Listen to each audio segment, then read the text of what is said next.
ಓಂ ಐಂ ಹ್ರೀಂ ಶ್ರೀಂ ಶ್ರೀಮಾತ್ರೇ ನಮಃ. ಎಲ್ರಿಗೂ ನಮಸ್ಕಾರ. ಲಲಿತಾ ಸಹಸ್ರನಾಮದ 14ನೇ ನಾಮವನ್ನು ಅನುಸಂಧಾನ ಮಾಡೋಣ. ಕುರುವಿಂದ ಮಣಿಶ್ರೇಣಿ ಕನತ್ಕೋಟೀರ ಮಂಡಿತಾಯೈ ನಮಃ.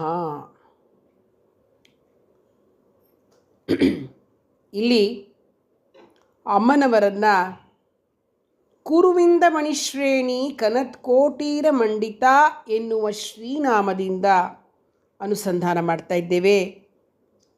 ಇಲ್ಲಿ ಕುರುವಿಂದ ಅಂದರೆ ಪದ್ಮರಾಗ ಅಥವಾ ಮಾಣಿಕ್ಯ ಮಣಿಗಳು. ಮಾಣಿಕ್ಯ ಅಂದರೆ ರೂಬಿ ಅಂತ ಹೇಳ್ತೀವಲ್ಲ ಅದು. ಕುರುವಿಂದ ಅಂದರೆ ರೂಬಿ.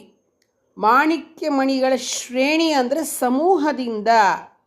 ಮಂಡಿತ ಅಂದರೆ ಅಲಂಕರಿಸಲ್ಪಟ್ಟಿರ್ತಕ್ಕಂತಹ.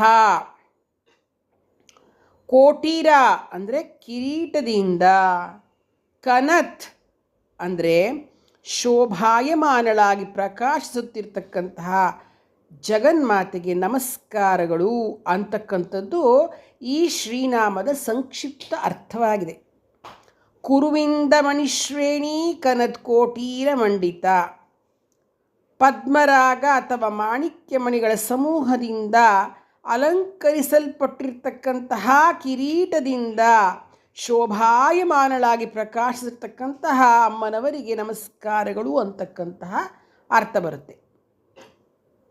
ನಮ್ಮ ಶರೀರದಲ್ಲಿ ಶಿರದಲ್ಲಿರ್ತಕ್ಕಂತಹ ಬ್ರಹ್ಮರಂಧ್ರದಿಂದ 12 ಅಂಗುಲ ಮೇಲಕ್ಕೆ ಒಂದು ದಿವ್ಯ ಪ್ರಭಾವಳಿ ಪ್ರಜ್ವಲಿಸ್ತಾ ಇದೆ ಅನ್ನತಕ್ಕಂಥದ್ದನ್ನು ನಾವು ತಿಳ್ಕೊಳ್ಬೇಕಾಗತ್ತೆ.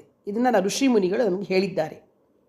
ಅದನ್ನು ಸಂರಕ್ಷಣೆ ಮಾಡಲಿಕ್ಕೆ ಅಂತಲೇ ಹೆಂಗಸರು ಮತ್ತು ಗಂಡಸರು ತಲೆಗೆ 12 ಅಂಗುಲ ಎತ್ತರವಿರುವ ಕಿರೀಟವನ್ನು ಧರಿಸ್ತಕ್ಕಂಥದ್ದು.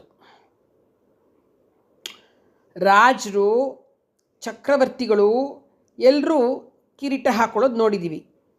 ಬೇರೆಯವರೂ ಕೂಡ ಈ ಟೋಪಿ ಥರ ಶಿರಸ್ತ್ರಾಣವನ್ನು, ಎತ್ತರದ ಟೋಪಿಯನ್ನು ಈ ನೇಪಾಳಿಗರು ಹಾಕೋತಾರಲ್ಲ ಆ ಥರ ರುಮಾಲುಗಳನ್ನು ಧರಿಸ್ತಾರಲ್ಲ, ಆ ವಾಡಿಕೆ ಇವತ್ತಿಗೂ ಕೂಡ ಇದೆ.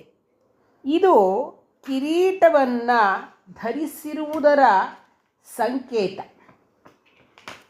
ಇದು ಎಲ್ಲರೂ ಸಾಮಾನ್ಯ ನಾರ್ತಲ್ಲಿ ನೀವು ನೋಡಬಹುದು, ಹಾಕ್ಕೊಳ್ಳೋದನ್ನು ನೋಡಬಹುದು. ಆಯಿತಾ? ಇನ್ನು ದೇವಿಯ ವಿಷಯಕ್ಕೆ ಬಂದರೆ ಆಕಾಶಕ್ಕಿಂತಲೂ ಎತ್ತರವಾಗಿರ್ತಕ್ಕಂತಹ, ಮನಸ್ತತ್ವಕ್ಕಿಂತಲೂ ಅತ್ಯತಿಷ್ಠ ದಶಾಂಗುಲಂ ಎಂಬಂತೆ 10 ಅಂಗುಲ ಎತ್ತರದಲ್ಲಿರ್ತಕ್ಕಂಥದ್ದು ಆ ದಿವ್ಯ ಪ್ರಭೆಯನ್ನು ಅರ್ಥ ಇಲ್ಲಿ ನಾವು ತೆಗೆದುಕೊಳ್ಬೇಕಾಗತ್ತೆ. ಈ ಅಮ್ಮನವರ ಆದಿಶಕ್ತಿ ಸ್ವರೂಪಿಣಿಯಾಗಿರ್ತಕ್ಕಂತಹ ಅಮ್ಮನವರ ಕಿರೀಟದ ವರ್ಣನೆಯನ್ನು ಆದಿಶಂಕರಾಚಾರ್ಯರು ಸೌಂದರ್ಯ ಲಹರಿಯ ಸ್ತೋತ್ರದ ಒಂದರಲ್ಲಿ ಹೇಳಿದ್ದಾರೆ. ಎಂತಹ ಸುಂದರವಾದ ಪರಿಕಲ್ಪನೆ ಗೊತ್ತಾ ಇದು. ಗತೈರ್ಮಾಣಿಕ್ಯತ್ವಂ ಗಗನಮಣಿಭಿಃ ಸಾಂದ್ರ ಘಟಿತಂ ಕಿರೀಟಂತೆ ಹೈಮಂ ಹಿಮಗಿರಿಸುತೆ ಕೀರ್ತಯತಿಯಃ ಸನೀಡೇ ಯಚ್ಛಾಯಾ ಚುರಣಶಬಲಂ ಚಂದ್ರಶಕಲಂ ಧನುಷೌನಾಸೀರಂ ಕಿಮಿತಿನ ನಿಬಧ್ನಾತಿ ಧಿಷಣ.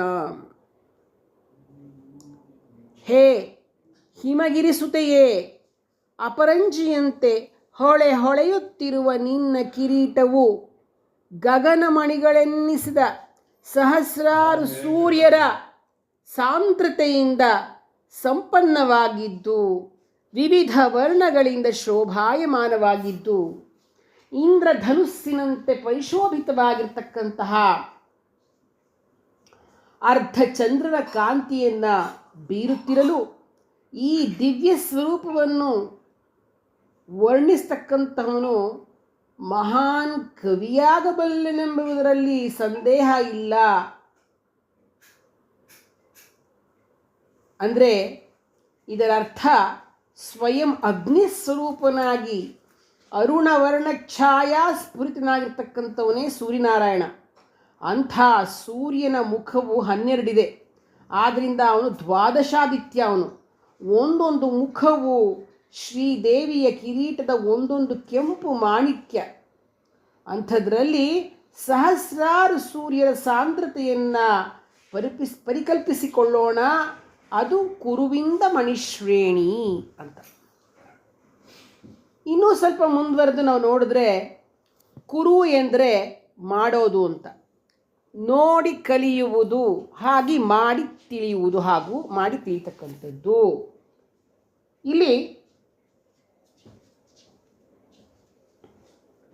ಬುದ್ಧಿ ಕರ್ಮಾನುಸಾರಿಣಿ ಎಂಬ ಮಾತಿನಂತೆ ಬುದ್ಧಿಯು ಬರುವುದೇ ಹಲವು ಬಾರಿ ಕೆಟ್ಟ ಮೇಲೆ ಬುದ್ಧಿ ಬಂತು ಅಂತಾರೆ ನೋಡಿ, ಹಾಗೆ ಅದೇ ಅನುಭವ ಜ್ಞಾನ. ಕುರುವಿಂದ ಅಂದರೆ ಕರ್ಮಯುಕ್ತವಾಗಿ ಹೊಂದುವ ಅನುಭವ. ಅನೇಕ ರೀತಿಯಲ್ಲಿ ಕರ್ಮಯೋಗ ನಿರತರಾಗುವುದರಿಂದ ಅನೇಕ ರೀತಿಯ ಅನುಭವ ಬರ್ತಕ್ಕಂಥದ್ದು. ಯಾ ವಿದ್ಯಾ ಪರಮೋಚ್ಯೇತಿ ವಿಖ್ಯಾತಂ ಸ ಏವ ಮುಕುಟ ಮುಚ್ಯತೆ. ಅಂದರೆ ಸ್ವಸ್ವರೂಪಾನುದರ್ಶನಪ್ರಾಯವಾಗಿರ್ತಕ್ಕಂತಹ ಯಾವ ಅಧ್ಯಾತ್ಮ ವಿದ್ಯೆಯು ಪರಮೋಚ್ಛವೆಂದು ಪ್ರಖ್ಯಾತವಾಗಿದೆಯೋ ಆ ಅನುಭವ ಜ್ಞಾನವೇ ಶಿರಕ್ಕೆ ಭೂಷಣವಾಗಿರ್ತಕ್ಕಂತಹ ಕಿರೀಟ ಅಂತಕ್ಕಂಥದ್ದನ್ನು ಹೇಳ್ತಾರೆ. ಅಂತಹವರು ಸರ್ವದ್ವಾರೇಷು ದೇಹೇಸ್ಮಿನ್ ಪ್ರಕಾಶ ಉಪಜಾಯತೆ ಅನ್ನೋ ಹಾಗೆ ಸೂರ್ಯಪ್ರಕಾಶದಿಂದ ಹೊಳಿತಾರೆ. ಶ್ರೀಮಾತೆ ವೇದವಿದ್ಯಾ ಸ್ವರೂಪಿಣಿ, ಅನುಭವವೇದ್ಯಳು. ಅಂಥ ರೀತಿಯಲ್ಲಿ ಕರ್ಮಾಪ್ಯೇಕ್ಯಂ ದೇವಕೀ ಪುತ್ರಸ್ಯ ಸೇವಾಹ ಎಂಬಂತೆ ಭಗವತ್ ಸೇವೆಯಲ್ಲಿ ನಿರತರಾಗಿರುವವರಿಗೆ ಆಗುವ ದಿವ್ಯಾನುಭವವೇ ಕುರುವಿಂದಮಣಿ ಅಂತಕ್ಕಂತಹ ದ್ಯುಮಣಿ ಸಾಂದ್ರತಾ ಕಿರೀಟ. ಈ ರೀತಿಯಲ್ಲಿ ಜಾಜ್ವಲ್ಯಮಾನವಾಗಿರ್ತಕ್ಕಂತಹ ಜ್ಞಾನವೆಂಬ ಕಿರೀಟಧಾರಿಣಿಯಾದವಳೇ ಶ್ರೀದೇವಿ. ಈ ಶ್ರೀನಾಮದ ಮೂಲಕ ಶ್ರೀ ಜಗನ್ಮಾತೆಯು ನಮಗೆ ಕೊಟ್ಟಿರುವ ತಿಳುವಳಿಕೆ ಏನಪ್ಪ ಅಂತಂದರೆ, ಲಲಿತಾಂಬಿಕೆಯು ಧರಿಸಿರ್ತಕ್ಕಂತಹ ಕಿರೀಟದ ಸೌಂದರ್ಯವನ್ನು ನಾವು ಪರಿಕಲ್ಪನೆ ಮಾಡಿಕೊಳ್ಬೇಕಾದರೂ ಕೂಡ ಅಂತರ್ಮುಖಿಯಾಗಿ ಸುಪ್ರಚೋದಿತವಾಗಿರ್ತಕ್ಕಂತಹ ಶುದ್ಧ ಚಿತ್ತ ಸುಶೀಲರಿಗೆ ಮಾತ್ರ ಸಾಧ್ಯ ಅಂತಲೂ, ಹಾಗೂ ಅದು ಕೂಡ ದೈವಿಯ ಅನುಗ್ರಹವೇ ಅಂತ ತಿಳಿದುಕೊಂಡು ಬಾಹ್ಯ ಸೌಂದರ್ಯಗಳಿಗಿಂತಲೂ ಆಂತರಿಕ ಸೌಂದರ್ಯದ ದರ್ಶನ ಬಹಳ ಪರಮಾನಂದದಾಯಕವಾಗಿರ್ತಕ್ಕಂಥದ್ದು. ಹೊರ ಪ್ರಾಪಂಚಿಕ ವಿಷಯಗಳಿಗೆ ಮೋಹಗೊಳ್ಳದೆ ನಡೆಯೋದೇ ಆಗಿದೆ ಅಂತಕ್ಕಂಥದ್ದನ್ನು ನಾವಿಲ್ಲಿ ತಿಳ್ಕೊಳ್ಬೇಕಾಗುತ್ತೆ. ಹೀಗೆ ಅಂತರಂಗದಲ್ಲಿದ್ದು ಹೊಸ ಹೊಸ ಆವಿಷ್ಕಾರವನ್ನು ಅಂತರಂಗದ ಶಿಕ್ಷಣದ ಮೂಲಕವೇ ಅನುಗ್ರಹಿಸ್ತಾ ಇರತಕ್ಕಂತಹ ಅಮ್ಮನವರ ಪಾದ ಪದ್ಮಗಳಿಗೆ ನಾನು ನಮಸ್ಕರಿಸುತ್ತಿದ್ದೇನೆ ಅಂತಕ್ಕಂತಹ ಅರ್ಥವನ್ನು ಈ ಕುರುವಿಂದ ಮಣಿಶ್ರೇಣಿ ಕರತ್ಕೋಟೀರ ಮಂಡಿತ ಅಂತಕ್ಕಂಥದ್ದು ನಮಗೆ ಹೇಳುತ್ತೆ. ಮುತ್ತು ಮಾಣಿಕ್ಯ ರತ್ನ ಹವಳ ವಜ್ರ ವೈಢೂರ್ಯ ನೀಲಮಣಿ ಪಚ್ಚೆ ಗೋಮೇಧಿಕ ಹಾಗೂ ನಾನಾ ವರ್ಣಗಳ ಹರಳುಗಳಿಂದ ಅಲಂಕೃತವಾಗಿರ್ತಕ್ಕಂತಹ ಕನಕಮಯವಾದ ಬಹು ಎತ್ತರದ ಮುಕ್ಕುಟದಿಂದ ಚಂದ್ರ ಸಂಕಾಶದೊಂದಿಗೆ ಪ್ರಕಾಶಮಯವಾಗಿ ದೇದೀಪ್ಯಮಾನಳಾಗಿರ್ತಕ್ಕಂತಹ ಹೊಳಪಿನಿಂದ ನಿತ್ಯವೂ ಹೊಳೆಯುತ್ತಿರುವ ಶ್ರೀ ತ್ರಿಭುವನೇಶ್ವರಿಯೇ, ಲಲಿತಾ ತ್ರಿಪುರ ಸುಂದರಿಯೇ, ಸಹಸ್ರ ಸೂರ್ಯರ ತೇಜೋಮಯ ಕಿರಣಗಳಿಗೂ ಅತೀತವಾಗಿರ್ತಕ್ಕಂತಹ ಪರಮ ತೇಜಃಪುಂಜಳಾಗಿ ಶೋಭಿಸುತ್ತಿರುವ ಜಗನ್ಮಾತೆಯೇ, ಚಿತ್ತ ವಿಭ್ರಾಮಕವಾಗಿರ್ತಕ್ಕಂತಹ ಸುಕಾಂತಿಯಿಂದ ಮತ್ತ ಗಜಗಮನೆಯಂತೆ ಗಂಭೀರವಾಗಿರ್ತಕ್ಕಂತಹ ಶ್ರೀ ಲಲಿತಾ ಪರಮೇಶ್ವರಿಯೇ, ನಿನ್ನ ಪಾದ ಪದ್ಮಗಳಿಗೆ ನಾನು ನನ್ನ ಅನಂತ ಪ್ರಣಾಮಗಳನ್ನು ಸಲ್ಲಿಸ್ತಾ ಇದ್ದೇನೆ ಅಂತ ಹೇಳ್ತಾ ಈ ಶ್ರೀನಾಮದ ಒಂದು ಅನುಸಂಧಾನವನ್ನು ಮಾಡಿದ್ದೇನೆ.